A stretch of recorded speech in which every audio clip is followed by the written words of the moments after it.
hoje, isso até hoje, eu não sei o nível como que tá, não sei como tá legalmente no Brasil, mas quando eu estava na faculdade de psicologia, pelo menos, já era comum médicos terem a viagem bancada para ele, para a família, para resorts ao redor do mundo, médicos que eram muito influentes para poder apresentar medicamentos. Claro, claro. Ou se não, para um importantíssimo congresso acadêmico, onde a pessoa não tinha que escrever nada, apresentar nada, e era só o cara da Bayer falando do remédio. Exatamente.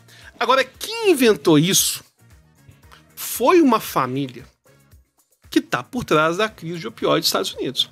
E essa crise, só para as pessoas terem uma ideia, eu tô com os dados da crise aqui. Cara, essa crise de opioide, ela já matou. Pô, já me confundi todo aqui. Deixa eu achar aqui, ó.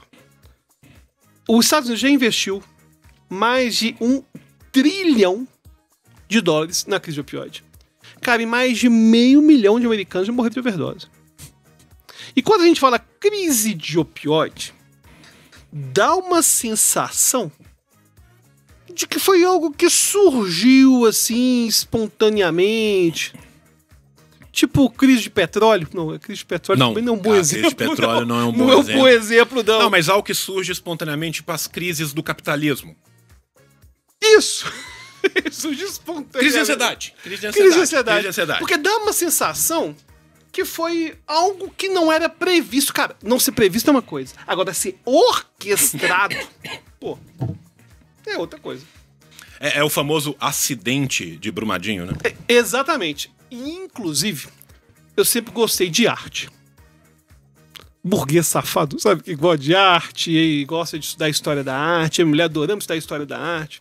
Você gosta de estudar a história da arte? Eu gosto. Estudar a história da arte e tal. E quando você vai nos grandes museus, e eu e minha mulher, a gente tem um hábito. Toda vez que a gente vai fazer uma viagem cultural, a gente faz 2 meses, 3 meses de grupo de estudos para aproveitar o melhor da viagem. Então aí a gente estudou para poder ir no Louvre, enfim, Museu Britânico, enfim, tudo isso aí. Aí a gente estudava e tal.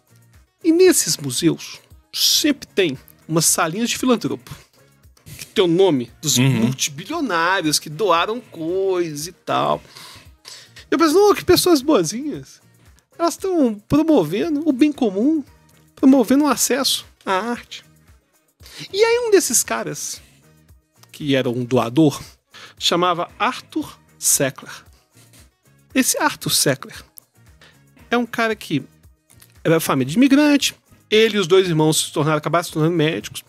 Inclusive, eles chegaram a viver aquilo que há de pior dos manicômios, enfim.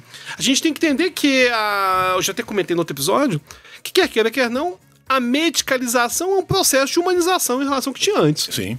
Antes que a gente tinha tortura, né? E aí, o que aconteceu? Esse Arthur Sackler, o nome dele estava, depois de 2019 pra cá, começaram a remover o nome dele. Esse reconhecimento, né, de gente escrota no ambiente público sendo homenageado. E aí removeram o nome dele de várias salas. Ele era um grande amante das artes, financiador. Ele, junto com 2 irmãos dele, compraram uma pequena empresa chamada Purdue Frederick Company nos anos 50, 1952.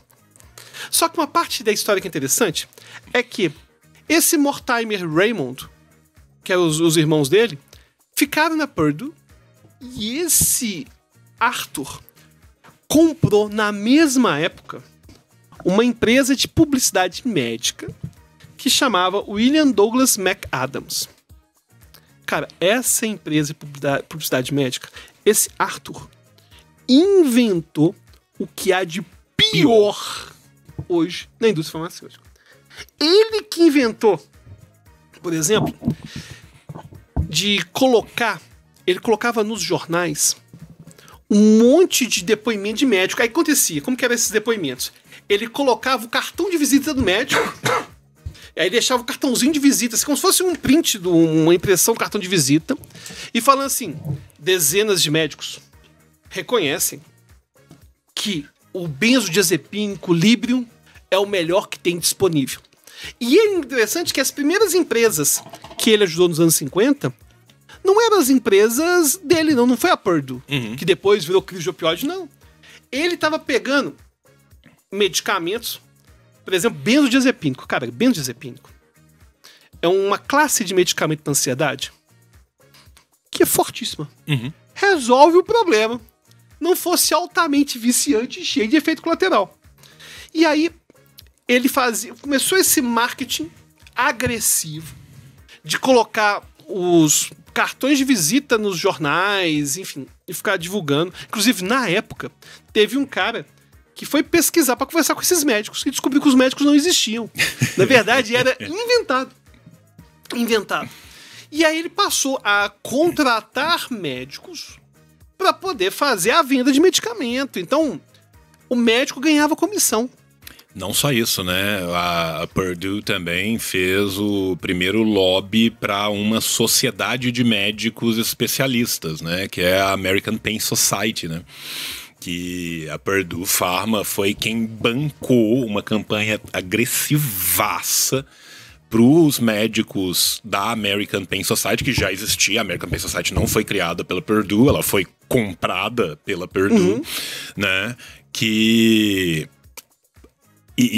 qual que era a ideia? Era focar em alguns médicos da American Pain Society e nos generalistas, porque os generalistas é quem atendia o povão, e nos generalistas eles falavam assim, não é viciante, tem 1% de vício. Sim. E eles apresentaram um estudo que foi assinado por um dos caras da American Pain Society, que foi pago pela Purdue para fazer o estudo. Claro, agora, isso aí tudo já é recente. Porque isso aí já é anos 80, anos 90, cara, isso é nos anos 50 e 60.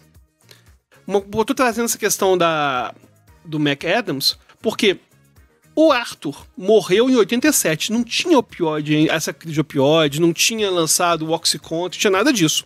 Mas ele já tinha criado um cenário que envolveu algumas coisas. Primeiro, a publicidade agressiva e as comissões, os eventos, os resorts, quem inventou isso foi esse Arthur Sackler. O discurso de medicalização pra vida, isso começou nos anos 50 e 60, esse negócio de que, cara, eu tenho que medicalizar minhas emoções. Não existe mais tristeza como algo natural, não existe mais luto, não, peraí.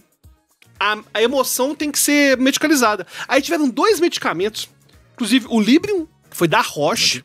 Aliás, a Roche tem várias coisinhas aí da Roche. Roche, se quiser patrocinar, eu tô aceitando também. Aí corta 3 episódios da frente, né? Tá assim. Hoje de manhã tomei 12 Libriums e me sinto super bem, né? Tipo... Aí, 2 medicamentos da Roche, que eram benzodiazepínicos, né? Foi o Librium, e um outro que ficou muito famoso no Brasil foi o diazepam, que é o Valium. E era sempre o mesmo discurso, cara. Não vicia. E eles criam essa estatística do 1%. 1% só que ficava viciado. E aí teve um terceiro medicamento que foi da SmithKline, que era um antipsicótico, que era o Thorazine, que é o clorpromazina, que depois foi descoberto que dava também um monte de efeito colateral adverso. E agora, antipsicótico até passa um paninho, com o desespero de achar alguma coisa. Porque não tinha muito o que fazer e tal. Mas as campanhas em relação a ansiolítico, cara, benzodiazepínico, eram muito agressivas. Esse antipsicótico, a ideia do antipsicótico geralmente era bloquear a dopamina. Bloqueava a dopamina, o cara tinha menos alucinação, menos delírio, só que ao mesmo tempo começava a ficar frequentemente ter um monte de efeito colateral, enfim. E aí, nessa época mesmo, por conta dos benzodiazepínicos, a Roche foi processada. Aí o Arthur Sackler falou o seguinte: o problema não é a droga, o problema é quem usa. E esse discurso foi ganhando muita força.